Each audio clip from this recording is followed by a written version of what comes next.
So this is integer programming problem. What comes into your mind when we say integer? Write everything down, because you see, the more you are writing down in your book, even if you have the note, okay, the more you are writing, that is when you understand more, because there's an information between your fingers and your brain that is connected. So write it. Integer is a positive whole number. Actually, integer is a negative or positive whole number. But because in this linear programming, we are talking about non-negativity. Integer is a positive whole number. Positive whole number. Positive whole number. So it has to be a whole number. Now, we didn't do this thing, but if you should go and check one of the things I told you to look at, the linear programming, it had TV commercials, and TV commercials was decimals, 1.8. Radio commercial was actually a whole number, so that one was cool. And then newspaper advert was a decimal.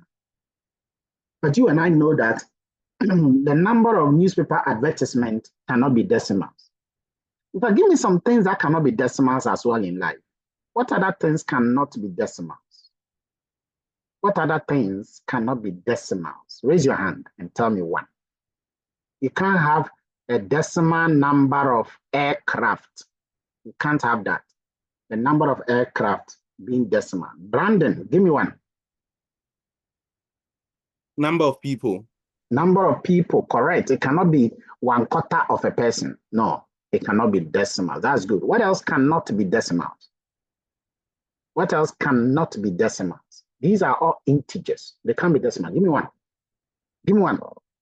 Can be opele, yeah. Can be nawuda. Speak. Okay. What cannot be decimal? Number of institutions. Don't make it too broad. Okay.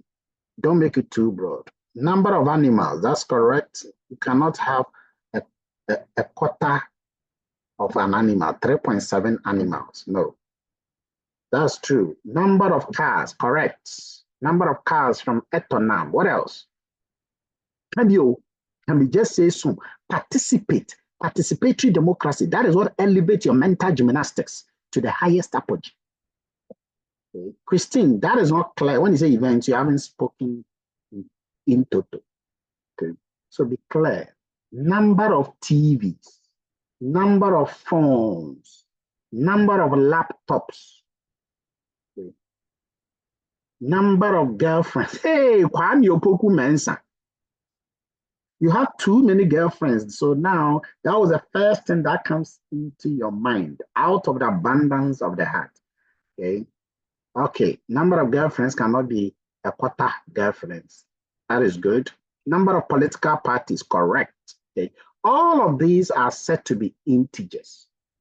And in that case, you cannot use the usual linear programming to work it. You need to. Sometimes some people say, let's round it, let's round it, let's round it. Okay. But you see, imagine that this money is 4.41 billion. You have 4.41 billion. And then you are rounding this. If you are rounding this, what will it be? If you were to be rounding this to the nearest whole number, what will it be? What will it be? What will it be? It will be 4 billion. Okay. So if you take 4 billion, what it means is that you're going to kill the other money. You're going to destroy the other money. Okay, because the other money is 41 million. Or what? 410 million. Like there's a lot of money you would have thrown away. So you don't round numbers. You don't just round the numbers. Accountants will tell you that. That is why we need a better way of getting an integer system. And that takes us to the new concept you're going to introduce called integrarity constraint. Integrarity constraint. Integrarity constraint. Integrarity constraint. That, ladies and gentlemen, that's what we're about to do. So we are going to look at integrarity. In the Excel, this is represented by int and bin. Bin is when it is a binary. All binary constraints are integers, but not all integers are binaries. This is another question. All binary constraints are integers, but not all integers are binaries. Who can explain? Who can explain? Who can explain? All binaries are integers, but not all integers are binaries. Who can explain? You got to be someone who has eaten. You got to be someone who is charged today. Who can explain? Well, an integer is a whole number, positive whole number, which starts from 0 upward. Okay, so it can be 5, 10, 15, 20, and all that. But binary is something that is only 0 or 1. Binary is something that is 0 or 1. So you can say that what do you call it? Whether something is true or false is 0 or 1. Whether something is yes or no is 0 or 1. And that is binary. And in that case, binary is inside integers. That's all. That's all. Now, there are kinds of binary integer models. There are a number of them. We have the pure one. The pure one is the one where all the decision variables are integers. All of them. By that, I mean all the decision variables are whole numbers. They are all whole numbers. All of them are whole numbers. All the decision variables, x1, x2, x3, they are all whole numbers. But then you have a situation where all the decision variables are binaries. So when you take x1, x1 can be a value of 0 or 1. When you take x2, x2 can be 0 or 1. In that case, the decision variables are said to be binaries. And then you have a situation which is a mixture of all. Okay? So some of the decision variables are binaries, okay, like this. And then x2 may be integers. So that one is whole number. So it's greater than or equal to 0. Okay? But it's also integer. And you write it as end integer. It is also integer. And then maybe x3, that one is just greater than 0. It's not an integer. It's not a whole number at all. So that one can be decimals. You can have that. Such a situation is said to be mixed. So we're going to look at some few of them, and then we can appreciate them more. Let's take an example. Formulate this linear programming. Agbala owns a shop. And the shop, they can buy these two machines, printing presses, let's call it like that, and then lathes. Okay, printing presses and lathes. That's what they can buy. They can buy these machines, printing presses and lathes. Now, the printing press will give a profit of 100. The lathes will also give a profit of 100. So in this case, what will be the Z function? Before we even continue, what will be the Z function? Who can unmute yourself and tell me what will be the Z function in this situation?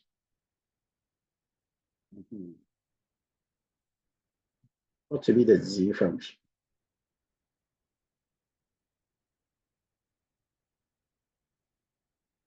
Yeah? What do you think will be the Z function, the Z value? It's going to be what? Z max equals to 100x 1 plus 150 x2. That's how it is going to be. Okay. The fact that you have x1, which is the machine presses, and then the lathes, okay, that alone, which is the x2, that means that we need to have some constraint that is dealing with both of them. So let's look at a constraint. What constraint are we dealing with? Well, in the question here, you have some constraint. It says that you have floor space constraint. So each of them, before you can actually buy it, you need some space you can keep it. So I want you to look at this thing like Nika. So the square feet, how many feet? The price will require 15 floor space in feet, square feet. And then the late will require 30. So you can formulate a constraint for that. And that means that you're going to have the first constraint. You're going to have the first constraint to be 15x1 plus 30x2. That is the floor space. And the floor space available is being given here. Okay. 200 square feet. So this will be less than or equal to 200. Then you have the other constraint, which is a budget constraint, the purchase price. So the price of each one. So the first one is 8,000. So you have 8,000 x1. The second one is 4,000. So you have 4,000 x2. And then you were told that how many budget is available? 40,000. So you do less than or equal to 40K. And then you ask yourself now, prices and lays, are they integers or not? And look at them like Nika, car, helicopter, train. Are they integers or they are decimals? What will you say? Are they integers or decimals? They are integers. They are integers. Very good, adjustment. So because of that, you write x1, comma, x2, then greater than or equal to 0, and then add and integer. That's it. You have done your formulation already. So it means that when you estimate the model, you will never get a decimal. That is how you formulate it. Anyway, all that I did are here. Okay. That is how you formulate it. If you don't understand, let me know before I go to the next one. You are trying to learn how to formulate integers. Now, this last constraint is called the integrality constraint. And for the two decision variables, both of them are integers. Remember that this constraint before the last constraint is a non-negativity constraint. That is a non-negativity constraint. Okay, let's look at another scenario. And this one is deep, so pay attention. Legon Council must build 4 recreational facilities. But watch the word. Legon Council must decide which of 4 recreational facilities to build. They have to choose between a swimming pool, tennis, athletic field, or gymnasium. They have to do it in such a way that they want to maximize the daily usage by residents. Maximize daily usage by residents. The expected daily usage, the cost, and the land requirement for each project is here. So who can tell me what does the 400 mean? What does the 90 mean? What does the 150 mean? What did they mean? The 300. What does the 300 mean? Who can walk me through that in English? The 300 you see here, what does it mean? What does it mean? Viemo Kasa. The 300, what does it mean? Yeah. That will be the number of people who will use the swimming pool. Exactly. The number of people who will use the swimming pool. That is it. The number of people who use the swimming pool. Now, if you look at just based on that number of people who will use the swimming pool, just based on that, which recreational facility should be selected? Just using the expected daily usage. Who can raise your hand? And please raise your hand. I need real participation. Okay. Who can tell me that?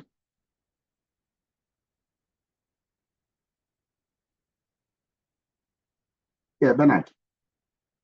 Which facility will be selected? Emmanuel. The athletic field. Why?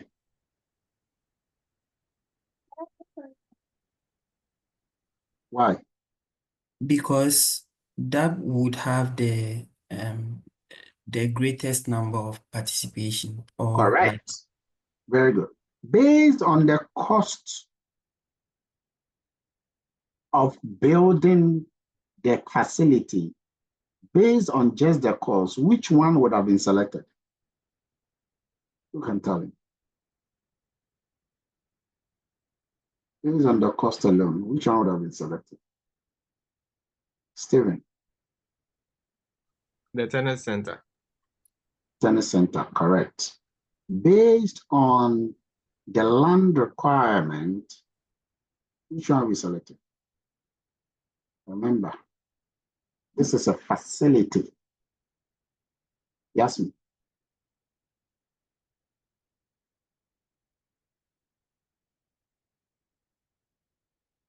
Daniel. The tennis center. The tennis center is correct. That is wrong, by the way. Tennis center is not correct. Somebody says, I want to give you an acre of the land, and you say you want only 2 acres when there is 7 acres. That is not correct. It's 7. Okay. But now let's put each one of them together. What are the decision variables? What do you think is a decision variable? Now, the decision variable is a binary decision variable. Why? Because of the word must decide. So you either decide to build a swimming pool or you don't build a swimming pool. You decide to build a tennis center or you don't build it. So the decision variable should be given as this. Let X1 be. Who can tell me what the decision variable will be? X1 will be what?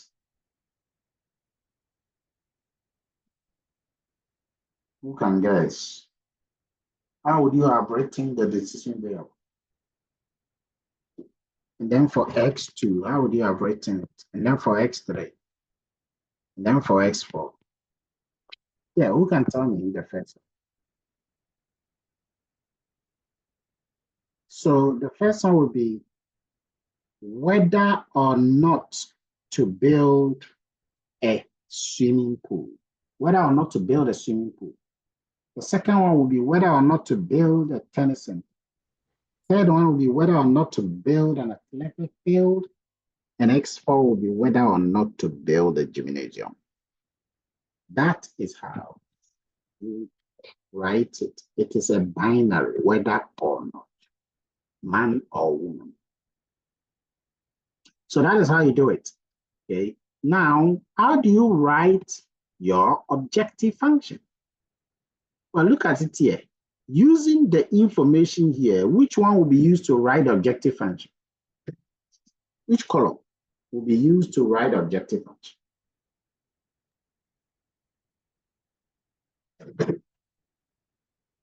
Bernard. So the expected usage. Exactly, the expected usage. So that is going to be what? 300x1 plus 90x2 plus 400x3 plus 150x4. Finish. Subject to 2 constraints. The first one here is the budget. So 35,000x1 plus 10,000x2 plus all the way up to 90,000x4. Subject to a land requirement. 4x1, 2x2, 7x2, 3, and then 3x4. So you should have that, but these two must have the right-hand side. So look at the question up there. Legon Council has estimated 120,000 budget in 12 acres of land. So you can see that the maximum of the money needed is 120,000. And the same thing for the acres of land, maximum is 12 acres of land. So on the right-hand side, you will have those values that are being shown clearly. So this is how you will have these constraints. But at this stage, after this stage, you also need to prove whether these things are binary or integers. So you have to write your non-negativity constraint. Okay. The non-negativity constraint, remember, we are talking about building. But the question is that because it's a non-negativity constraint, you can't just write a non-negativity constraint. You got to rather make it a binary, because in this case, all of them are binary. So how do you do that? This is how you do that. So your x1, your x2, your x3, and then your x4. All of these should be equal to 0 or 1. What does a 0 here mean? 0 here means that you are building, you are constructing the facility. What does a 1 mean? The 1 means that, 0 means that you are not constructing the facility. You are not building it. Whereas 1 means that you are building it. You are building it. But you see, there were some other constraints. They were there, they were added, they called them mixed constraints. So look at first one. Okay, this was in the question. It says that because swimming pool and tennis must be built on the same part of the land parcel, because you got to do that, only one of these two can be built. The word "or" stands for what in mathematics, in statistics? Or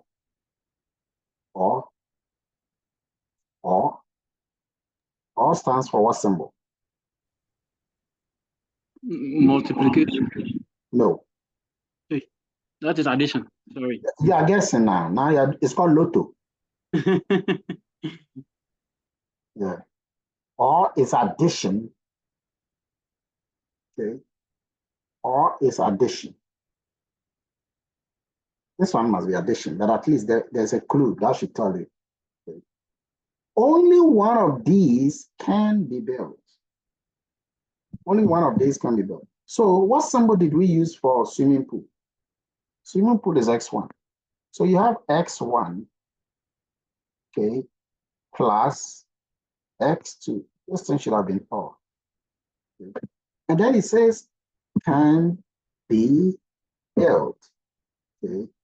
Now, what is the difference between the must? What symbol will be for must be built? Now, remember, how many projects are we looking at here? In this very example here, okay, how many projects, how many of the facilities are we looking at?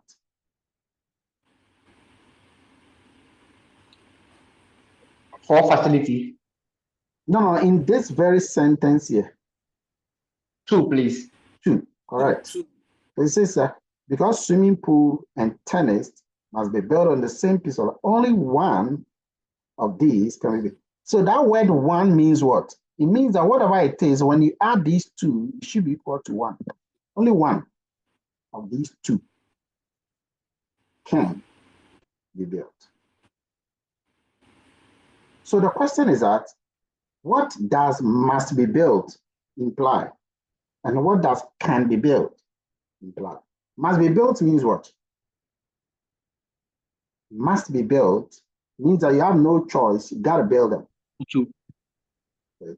But then if you have must be built, then must be built will be equal to, it's equal to 1. That must be built. So if only one must be built, let's first deal with only one must be built, then it means that if you are building x2, it means that x2 value is what? If you are building x2, then x2 value is what? 1. And at that stage, what is x1? 0. Good. Now, must is the same as equal to, but can cannot be equal to, because can means that you can choose to. So can is less than or equal to. So can is less than or equal to, must is equal to. And so in this case, you know that one of them is going to be 1.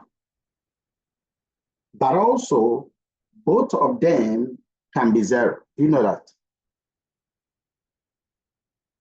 That's what it means. One of them can be 1, but both of them can be 0 as well, because that is a can. In other words, you can choose to have them. That is why you have this equality symbol.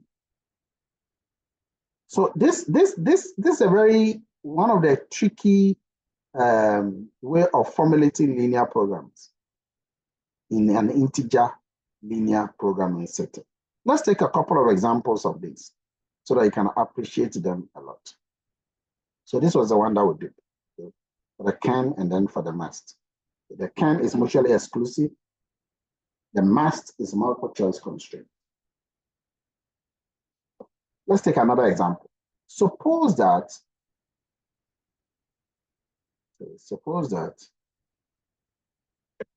we have this constraint. What are the constraints of the following? Suppose you have a statement that says that exactly 2 of the 4 projects must be built. Exactly 2 of the 4 must be built. What symbol are we actually talking about in the first place? What symbol? How many? Equal to. Equal to. So what is on the right-hand side of the equal to? 2. 2. Fantastic. So let's start with that. Okay. On the right-hand side of the equal to is 2. What is going to be on the left-hand side?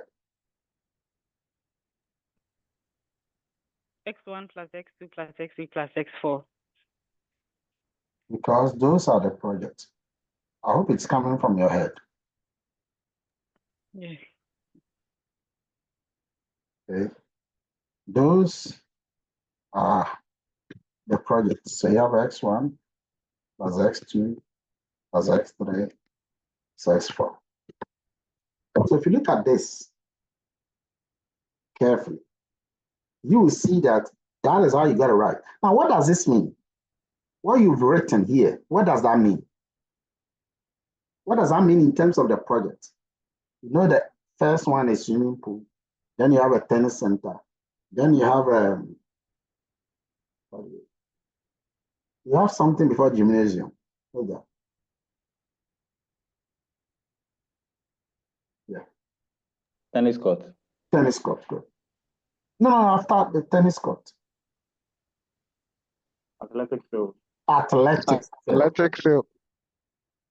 So what this means is that if you are building athletic field and gymnasium, it means that you are not building the other 2. That's what this one means. Okay? Because the building means 1, giving it a 2. And the others are 0, 0, which means you are not building. So that's how this command will be. Let's look at another constraint. Suppose it has rather said this. No more than 2 of the projects must be built. How will you do that?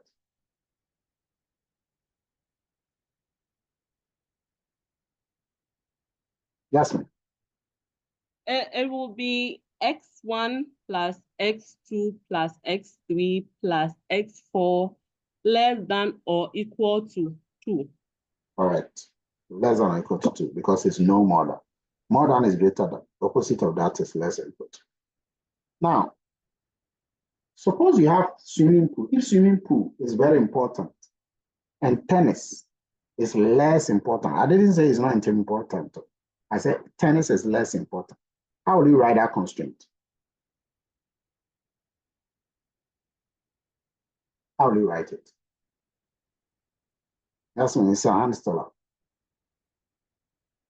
Swimming pool is very important. Please, I want to try. Try it. It will be X1 greater than X2. Okay. Now, when you say x1 is greater than x2, then it's like x2 is not important though. That's what it means. But this statement doesn't look like s2 is not important.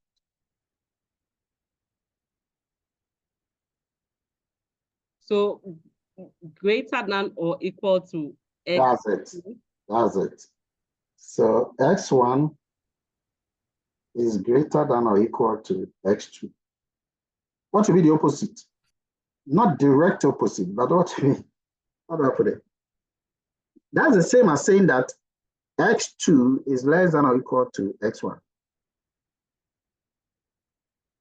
Do you know that? That's what it means. It also means that x2 is less than or equal to x1. Anyway, so that's how it's supposed to be. These are the basics of this. So let me give you the last one, the trickiest of all, but also the easiest of all. If swimming pool should be built, if and only if tennis must be built, and vice versa, how will you write that?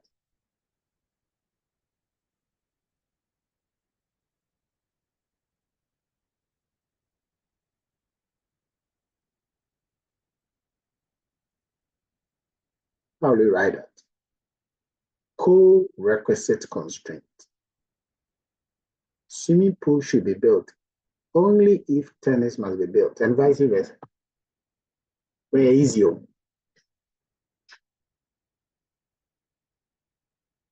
Vice versa. It means that they are the same. That's what it means. It means that the two of them are equal. So x1 is equal to x2, x2 is equal to x1. So that's how you write your constraint, and you can put all of these constraints together, and then you have this beautiful constraint. That is how you execute it. Any question on this? Okay, so in this case, remember that the x's are binary, and that's how you write it. We didn't even write non-negativity constraint because all of the decision variables are binary. So we only introduce the binary constraint. That's it. We just introduce the binary constraint. Okay, there's another one that you can do. You can try it on your own, actually. And that is the mixed integer. So the mixed integer, you can learn from that. If you take building, it's the same as the previous one. If you take building, building is something that is integer. Land is something that is not an integer. Land can be decimal. So you can have a quarter plot, half a plot. Okay, so land can be, so it is a mix. The building is integer. The bond is also integer. The building is integer. The bond is integer.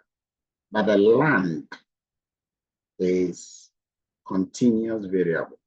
So you can have a situation where you have a mixture of integers and a mixture of continuous variables, but a mixture of even binary variables. If you learn to formulate this, that's the only thing. That last one here, this last one is what separates everything. Look at it. The x2 is a land. The x2 is a land, and you can see that that one alone is greater than or equal to, which means it's not a whole number. It can be decimals. But then the x2 and the x3 below it are whole numbers. Okay. My interest for today is none of what I've done so far. My interest is more about what we're about to do. And this is where you are going to be examined. It is going to be a unique formulation system, and it is called the fixed charge. Please, those of you who are not talking, type fixed charge in the chat. Everybody who has not spoken, type fixed charge, fixed charge, fixed charge, fixed charge, fixed charge. Type fixed charge. Everyone, fixed charge. That would mean that you are participating in what we are doing. When you are quiet like that, I know how your brain is working. Okay, fixed charge. By the way, have you guys done economics? Are you doing economics? Yes, Doc. Good. Have you done production and cost? Yes, please. We on it. Good. Yeah, we are. Pay attention. There are two kinds of cost we have. Fixed cost and then variable cost. What is the difference between the fixed cost and then the variable cost? What is the main difference? Raise your hand. Tell us. Raise your hand and tell us. What's the main difference? That is a The main differences between the fixed cost and variable cost is fixed cost remains the same, no matter regardless the level of activity. But then with variable costs, it's not constant. It's changing regardless in respect to the level of activity. I love this. So what do you mean by level of activity here? By that, what do you mean? Okay, the level of activity. If an organization is producing more. So when you use the word producing more, it means that the level of activity is production. Yes, please. Isn't it? Yes, please. Exactly. Ladies and gentlemen, if you didn't hear that, message that guy to explain it again for you. This is important. What we're about to do is significant. You can score 25 over 25 if you can crack this. This is the level of activity, the one on the x-axis here. That's the level of activity. That's the production. You are producing X. And the variable cost depends on the level of production. So usually that is that. If you don't produce anything, you have not incurred any cost. So it starts from the origin. But as you produce from 0 to 5, as you produce from 5 to 10, as you produce from 10 to 20, and then on, the cost, which is the variable cost, is rising. The variable cost is rising. The variable cost is rising. It depends on the level of production. Please, if you didn't know, write it down. But then, even though it depends on the level of production, the fixed cost does not depend on the level of production. The fixed cost is fixed. It doesn't matter whether you're producing 5 or 10 or 20 or 30, that cost has already been incurred. Who can give me an example of that? Give me an example of a cost that has already been incurred irrespective of the level of production. Who can raise their hand and give me? Rabbi. Doc, please, the land. You have not really spoken. All right. The land employed in the production, in the settings of the workplace, the working area. So how is that a cost that has already been incurred? No. Let's go to another one. Bernard. Yes, sir. So the cost of a machine purchased for the production. Hey, go here, do. Apoya with that. Okay, that's yeah, Apple. What is it? What else? I mean, come on. This is something you guys are doing businesses you should know by now. The cost that does not depend on the level of activity is independent of the level of production. Give me an example. Okay, so one of them is your rent, the deposit of a rent. Whether you stay in that house or you live outside of that house, once you have gotten that rent, you have paid your 2 years deposit. That cost is gone. Whether you use the place or you don't use the place, the cost is gone. It's a typical example of a fixed charge. That's a fixed charge. Can you think about another one? The rent you pay for your shop at Makola or Agbogbulish, that cost of the place you are renting. Once you rent that place for 2 years or 5 years, and you are selling tomatoes or provisions or anything, whether people buy or not, whether you make sales or not, the cost is incurred. It's borne on. It's borne on. It's a fixed charge. It's a fixed charge. Please, I hope you guys understand. Now, take this total cost. So these two will make up the total cost. Now, how do you explain profit? Profit is said to be something minus something. Who can tell us? What is profit? Brandon.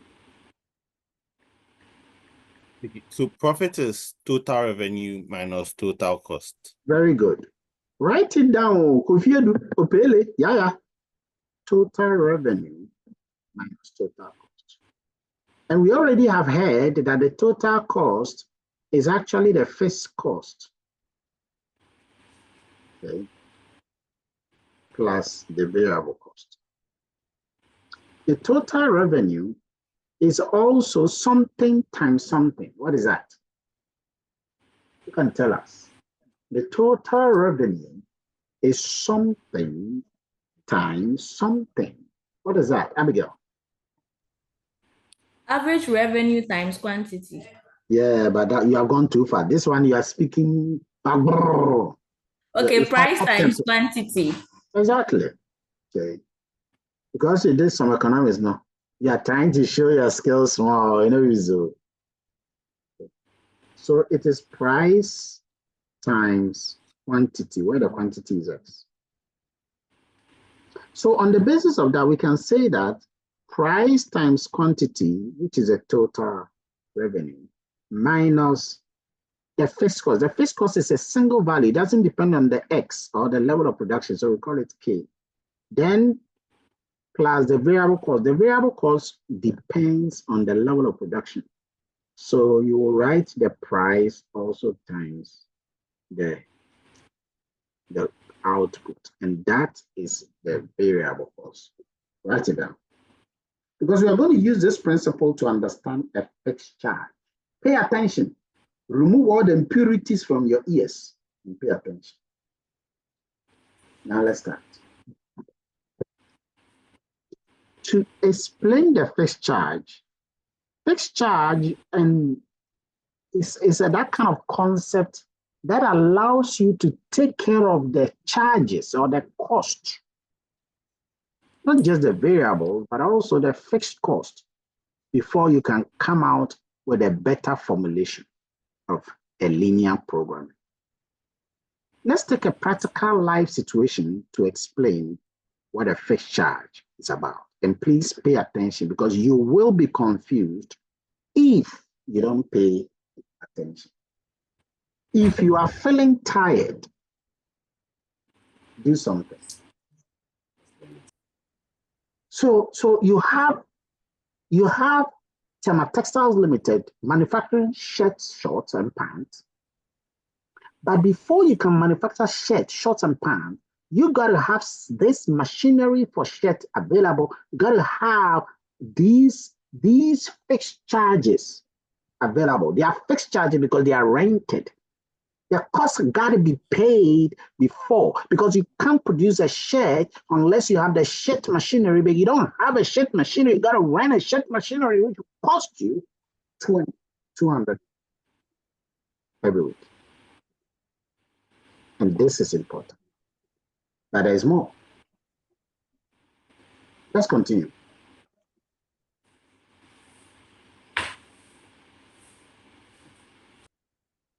My reader, where are you? Yes, okay. Manufacturing also requires the amount of cloth and labor shown below. Each week, 150 hours of labor and 160 square yard of cloth are available. The variable unit cost and selling price for each type of clothing are shown in table below. Formulate an integer programming problem whose solution will maximize TTL's weekly profits. Ladies and gentlemen, all you got to do to get 25 over 25 is just to formulate the model. You don't even solve it. That's it. Let's charge us like that. Get that in the exams you are done. Formulate 25. There's a trick. Once you know it, you're done. So let's look at the data. Before you can produce this shirt, you need two resources, labor and also cloth. Before you can produce the shorts, you need 2 hours labor, then you need 3 square yards of cloth.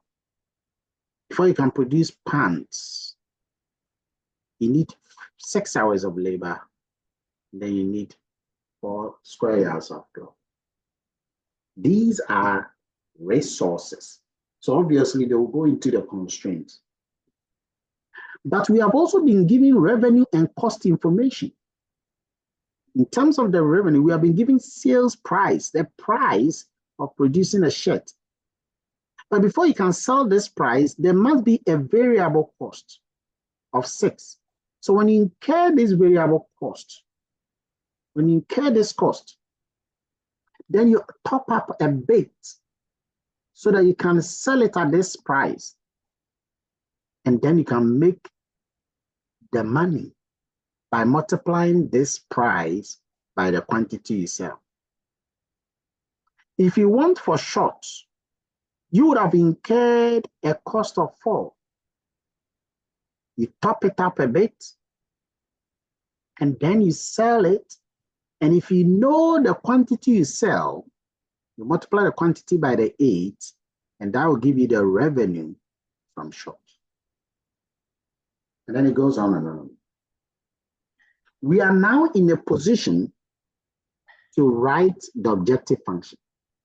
Now, since we have revenues and costs, it means that we can use the principle of profit maximization, or ZMax, and that is going to give us the total revenue minus the total cost. The total revenue is the price times the quantity. Who can tell us the price for shirt? Oh, before we do that, let me go back here. Before we do that, we need to identify the decision variables. Okay. So who can tell us what the decision variables are? What are they? Now, remember that the question was saying that formulate an integer linear programming problem. So what are the decision variables?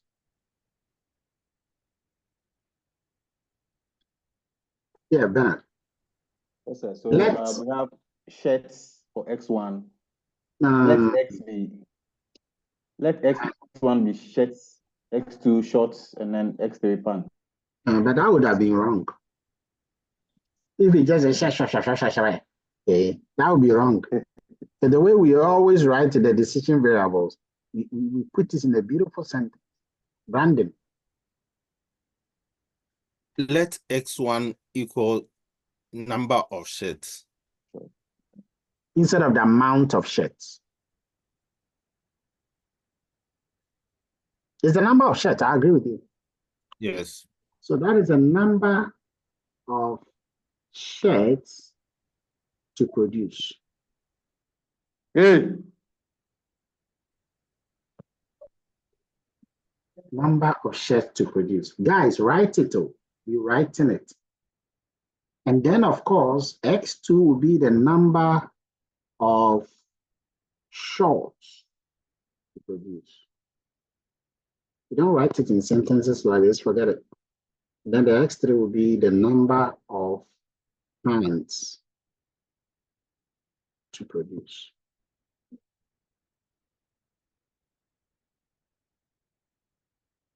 That's it. You got to understand this one. what kind of integer is this? Is it continuous? Is it binary? Is it normal integer?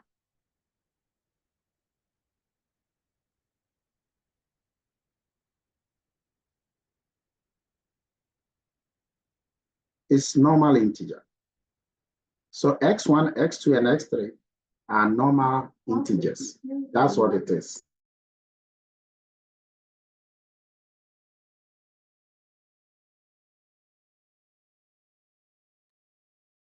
The reason is because you cannot have a quarter of a shirt.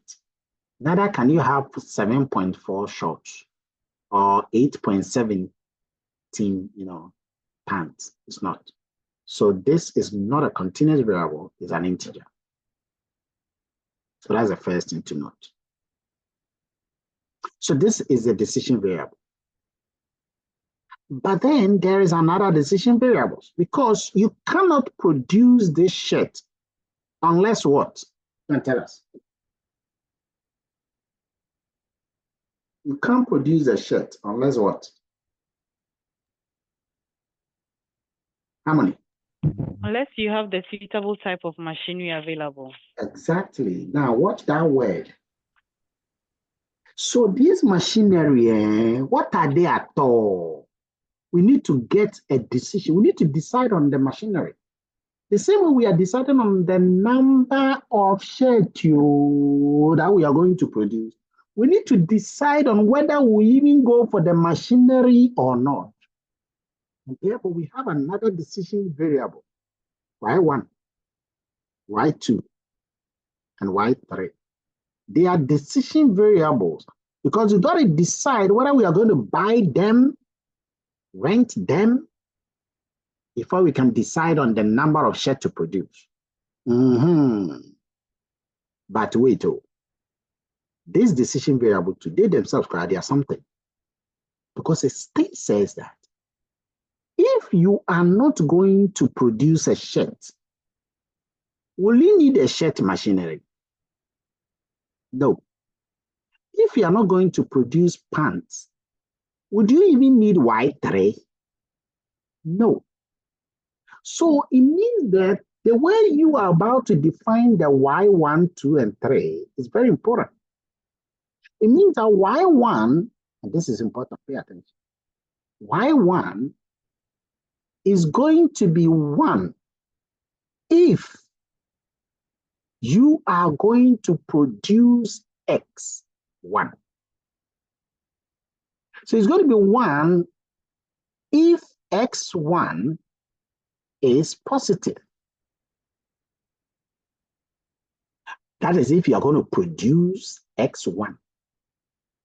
But it's going to be 0 if X1 is what? Who can tell me? If X1 is what?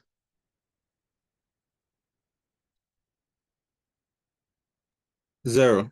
Less than No, zero. what symbol? What sign? And that's what I'm asking. Less than. Did you say less than? Yes, sir. Equals to 0. Equals 0. You see the way your colleagues are slapping you? I didn't even talk. How can you say less than when we already have the non-negativity constraint? So X1 is equal to 0. In other words, if I'm not going to produce X1, then I don't need Y1. So Y1 will be 0.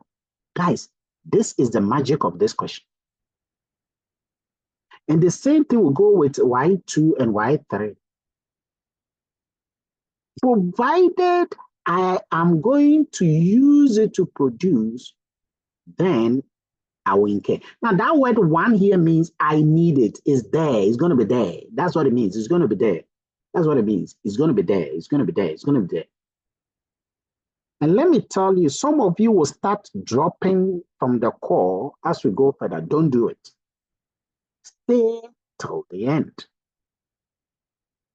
Because that is how you fully understand. Sometimes you might not fully understand the beginning, but as you go further, you get it. Okay. Now, so there are two kinds of decision variables you got to have on. Okay? So you're going to have y2 to be also 1 or 0 if x2 is positive or 0.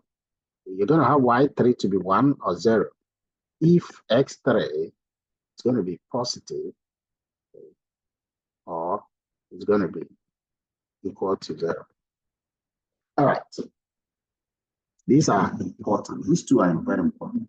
So every time you are doing kind of fixed charge, you will have that kind of two groups of decision variables. Now, we are now ready to formulate our objective function. So the objective function is going to be profit maximization and then total revenue. The total revenue is price times X. So what is the price here? What's the price per shirt?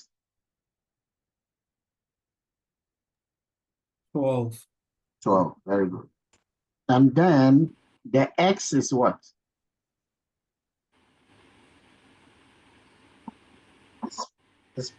It's price times quantity. The quantity is what? X1. X1, very good. So you're going to have 12 X1 for the shirt plus, go and give me the next one.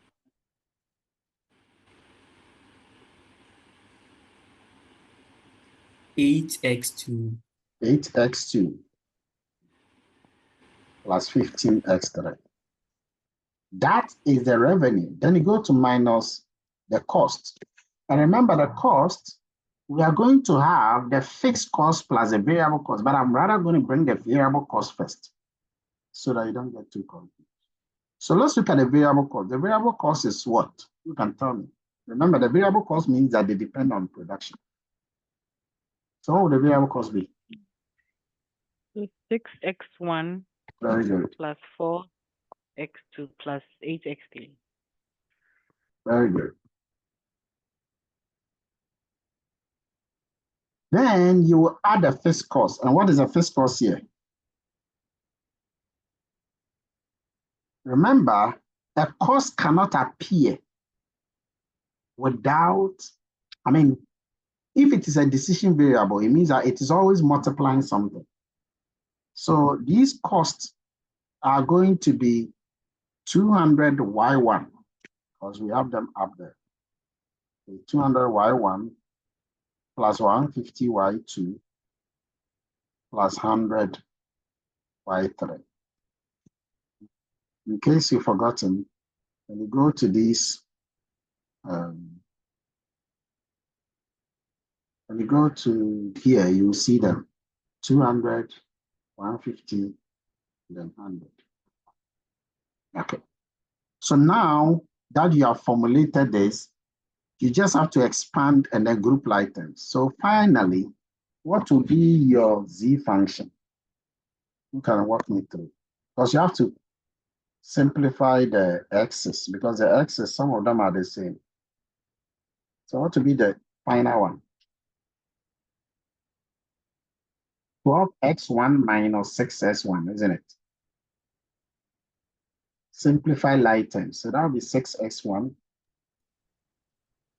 minus 4x2 plus 4x2 plus 7x3 minus 200 y1 minus 150 y2 minus 100 y3. This is your objective function. Now you cannot simplify further. This is what you are supposed to do. Now, subject to, the first constraint is what constraint? The first constraint, what is that? Labor. Labor. So you're going to take each one here and multiply it by the x's. The second constraint is what constraint? Cloth. So you're going to take each one of this and also multiply it by the constraint. When you're able to do that nicely, you will get something like this. There you go. Everything I've done is here, by the way. You're going to get this. That's it. And now you got to make a decision. Remember that the x's are integers. The y's are binaries. So you got to incorporate those last constraints. So the x's are integers. So you do x1, x2, x3. These ones are integers. So you say greater than or equal to 0 and integer. And then the y1s, the y2s, the y3s. These ones are all equal to what? 0 or 1. That means they are binary. That means they are binary. So now let's put all of these constraints together with the other ones. That will give you this final formulation. Is that difficult? No. Yeah, Laura. Yes, sir. I think I lost it at the constraint part after we formulated the variables. After we formulated which variables? Please go over the constraint. Oh, I've finished all the constraints. So if you say go over the constraint, I've done all the constraints. As for the constraints, it's not even you, it's your colleagues. Your colleagues did it. No, that was the earlier part, but the final part of the constraint is what now you are talking. If you say the final part, I get it. Yes, that's the final. I said that the x's are the decision variables, and those x's they are actually going to be integers. And the reason why they are going to be integers is because short is not a decimal. Short is not a decimal. Pant is not a decimal. They are all whole numbers. So you will write a non-negativity constraint for them like this. And then in addition, you will also add an integer like that. Then I said that, however, the y's are binaries. Why? Because we formulated it above. We said that the y's are either 0. For example, you go and buy a machinery that is shared machinery, provided you know you are going to use it to produce shared. That makes it 1. That makes that y1 1. But if you know you are not going to even produce shirts, then that y1 will be 0. So that is what created this thing to be 0, to be binary. That y1 is either 1 or 0. 1 if you are going to produce x1, and 0 if that x1 is going to not produce. So y1 is a binary constraint. And the way you write a binary constraint is to say equal to 0 or 1.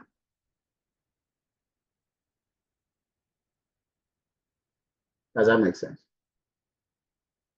Yes. Are you sure?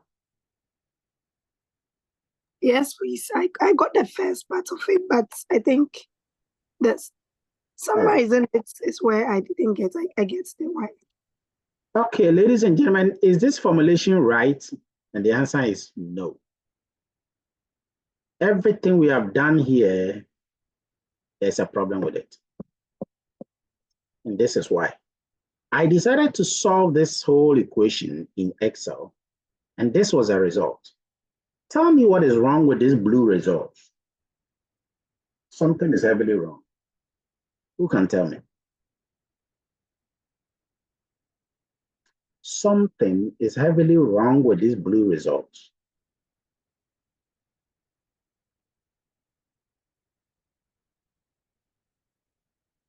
Emmanuel.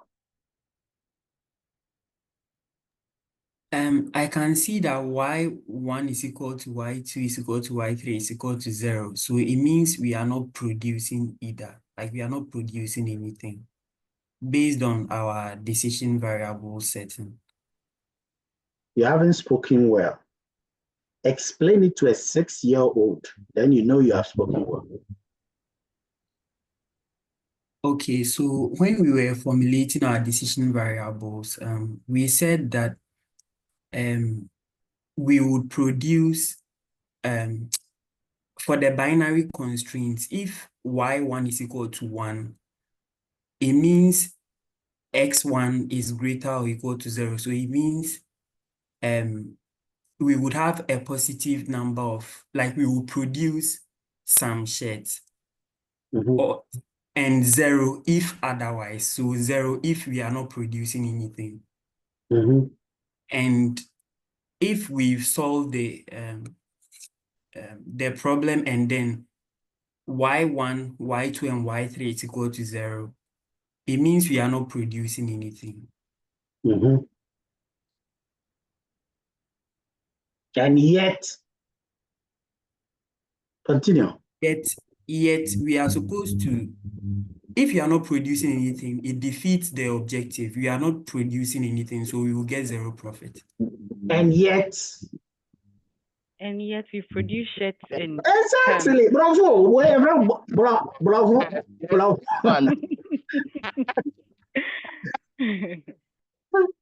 And yet we have produced. The result says that we have produced. Okay. The result says we should not produce anything, and yet the same result is saying that we should produce.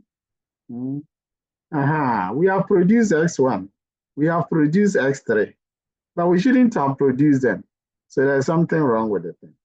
And if we have produced them, then the Y1 shouldn't have been 0. Then the Y3 shouldn't have been 0. Something is wrong. But the reason why this is happening is because of this. Watch it. Anytime you formulate a linear programming and you have anything in the constraint, anything, any decision variable, x's or y's, the same x's or y should be in the constraint. It should be in the constraint. Unfortunately, in this case, the y's have not appeared in the constraints. That is the reason. So we got to, and how can the y appear in the constraint? In other words, you got to connect, write that way down, link, write that way down. Connect and link the x's and the y's together. Because right now, if you look here, we are linking x's together. We are linking x's together. In the objective, we have linked the x and the y's together, but we've not done that in the constraints. We need a trick. We need a trick that will help us to do that linking. And here is a trick. For shirts, and I could have given a general, the link is that every xi should be less than or equal to mi yi. Write this down. Write this down with your pen and paper. And the I here can be 1 or 2 or 3. This is a very important link. I will take for x1 and use it to explain. The same thing will go for the x2 and the x3. It says that x1 should be less than or equal to m1 y1. What is that? What is that? This is like, don't worry. If you can understand what I'm about to show you here, you have cracked the code. Now listen carefully. First of all, we need to know what M1 is. What is that? What is M1? Well, in order to understand what M1 is, let's assume that M1 is 1. Okay. If M1 is 1, pay attention. Oh, pay attention. This is why if you don't pay attention, you lose them. If M1 is 1, then X1 is what? In this equation, then X1 is what? X1 is less or equal to what? Y1. Good. Y1. Now, what does that mean? What that means is that, so in that case, what would be the maximum value of X1?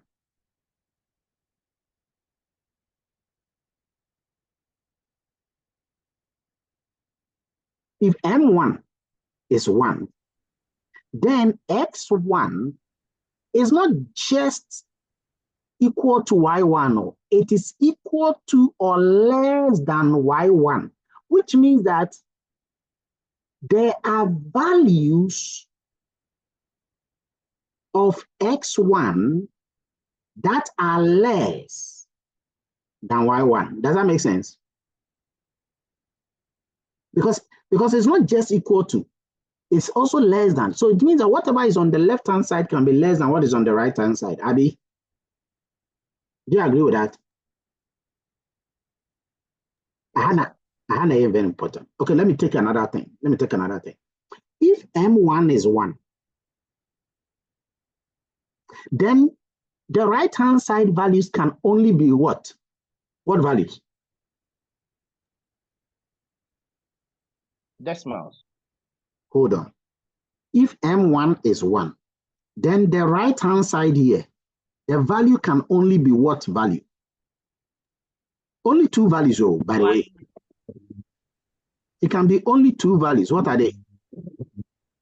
1 and 0. 1 and 0. That's it. So it means that the y1 can only be 1 and 0. And if y1 is 0, what do you think x1 will be? 0. It will be 0 because it's less than that or even equal.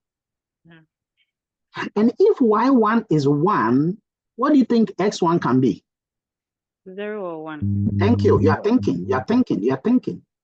So what this means is that if M1 is 1, then the only value that x1 can carry is, let me put it this way, the maximum value that x1 can carry will be the y1. Do you agree with that? The maximum, because the maximum here is the equality part. Yes, the one. The maximum value that x1 can carry is that. But watch this. What if M1 is 50? Or let's say M1 is 60. If M1 is 60, we know that Y1 can take a value of 0 or 1, isn't it? Yes. Yes. Y1 can take a value of 0 or 1. For 0, don't forget it, because if it is 0, then forget it. Everything on the right-hand side is 0. If it is 1, that 1 will be multiplied by the 60. So in this case, what would be the maximum value that x1 can take? 60. 60. So what then do you think M1 is? So M1 is the maximum value the x1 can take. Write it down. Write it down. Write it down. Write it down. By the time you finish writing it down, you have understood it.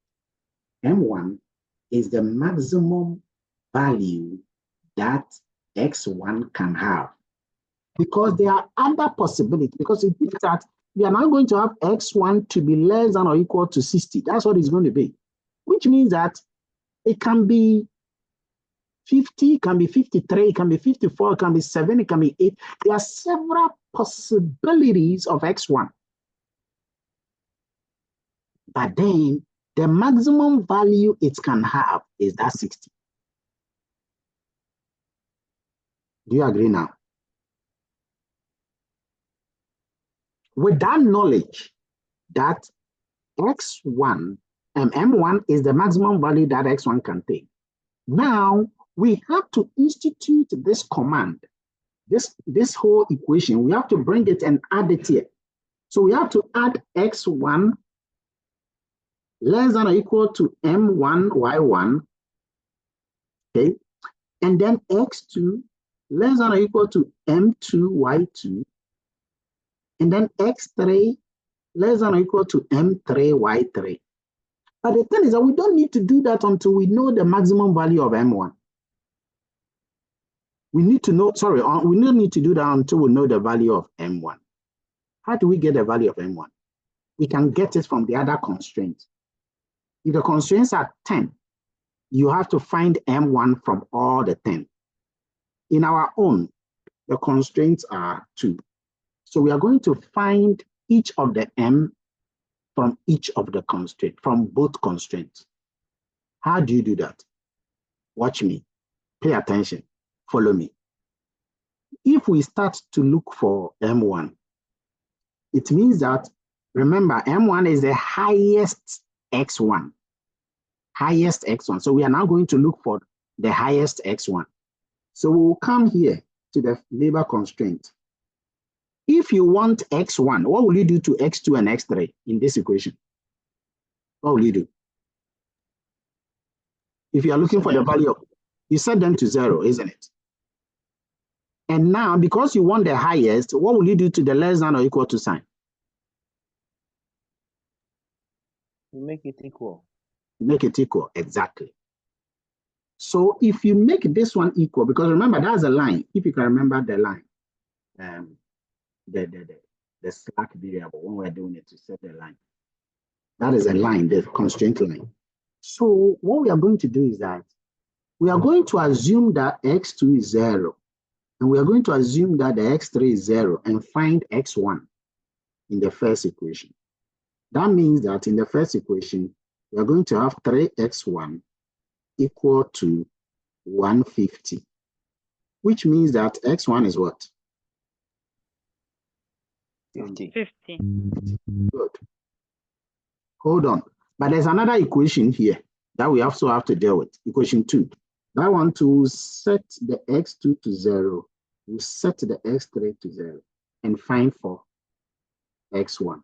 So we are going to have 4X1 this time equal to 160, which means that X1 here will be what? 40.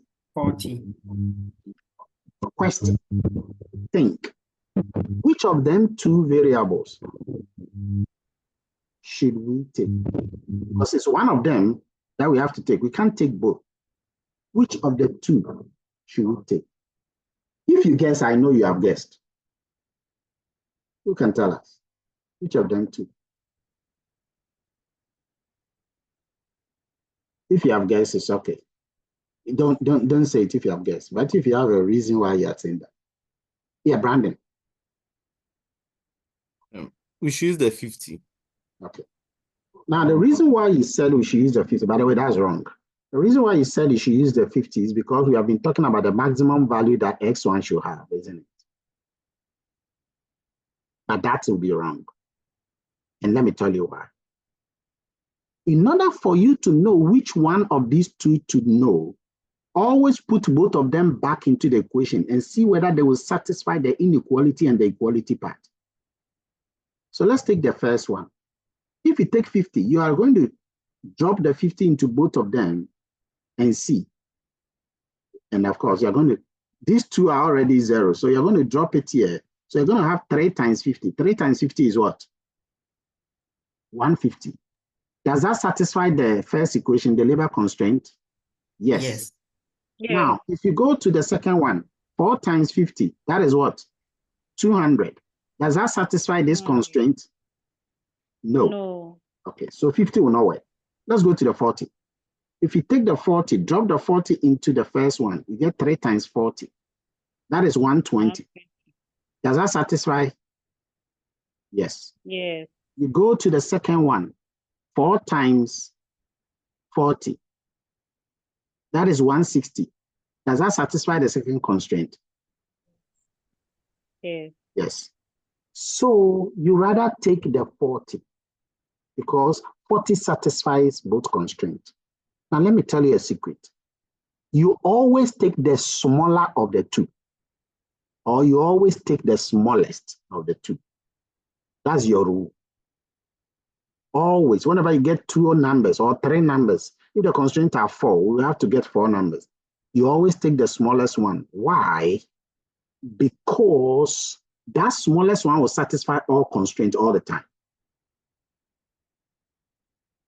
That's your rule. So in this case, M1, we can conclude that M1 is going to be 40. We are done. So if we are to go back to this equation, this linking constraint, is rather going to be X1 less than or equal to, and this time instead of the M1, you write 40Y1.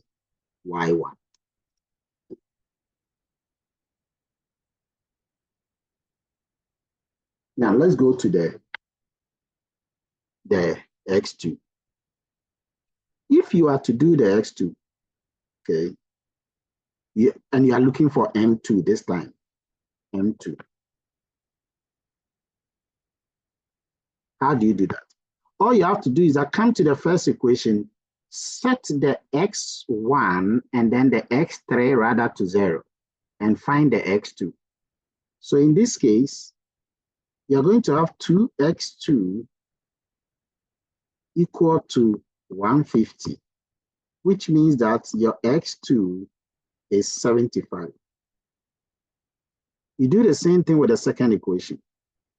Okay, you set this X1 to 0, you set this X3 to 0, and then you find the 3X2. So you're going to have 3X2 equal to 160, which means that the X2 is equal to what? 53. I'm rounding it to the nearest whole number. It's going to be 53.33, but let's say 53. You can check. So now between the 75 and the 53, which one will you take? 53. Fantastic. So your X1, sorry, your X2 is now going to be less than or equal to 53Y2. You're done. Now you can go ahead and do the third one. And when you do the third one, you are going to get this value. Okay. So that will give you this. Everything I've done is here. Everything I've explained is in the slides. You are going to do this and you're going to get the X1. Now you add that to the constraint S2, okay, because you found the M1 and M2. And you do the same thing. You find the last one to be 25. Now you substitute them before you bring your integrality and your non-negativity constraints. This is the proper linking constraint that now give you a complete model. Now, I solved this. You can check it later. I'll put the Excel in your slides. I solved this, and guess what? This is what I got. Does this one now satisfy the whole equation? Are the optimal values sensible now?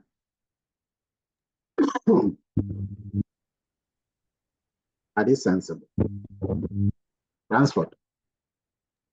Yes, sir, because what it means is that pants machine will be rented to produce pants to give us the maximum profit needed in the production line.